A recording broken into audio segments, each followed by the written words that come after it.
The netters, it's where we get the word nature from. Here we have a direct connection to the cosmos and to everything in our universe right when we go into nature. To enter the universe, all we had to do is enter a forest wilderness. Trees are the foundation of forests. Forest is much more than what you see. Forests are built on relationships, which form networks, like these beautiful river networks. Forests are just like human families. Deforestation like this around the world causes more greenhouse gas emissions than all of the trains, planes, and automobiles combined. Forest networks are organized in the same way as our own neural networks and our social networks.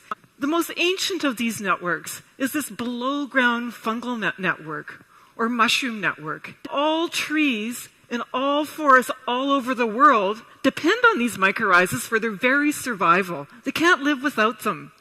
And the way it works is that a seed falls on the forest floor, it germinates, it sends a root down into the soil, and it starts sending out chemical signals to the fungi to grow towards the root. And the fungus communicates back with its own signals.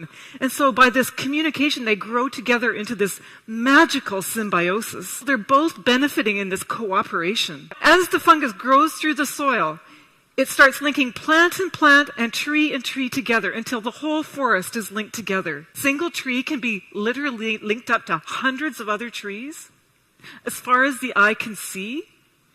And as you're walking through the forest, what you see, the trees, the roots, the mushrooms, are just the tip of the iceberg.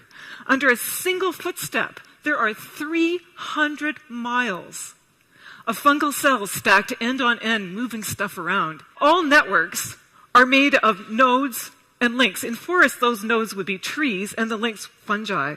It's kind of like in your Facebook network, where nodes would be friends and links would be your friendships. That some of those nodes or friends are busier than others. And these nodes in forests, we call them hubs.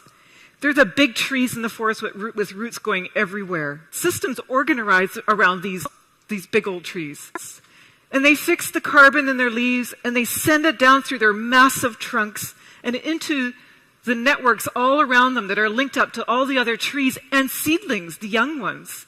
And they start sending that carbon everywhere. Now, the way these forests are organized makes them both resilient and vulnerable.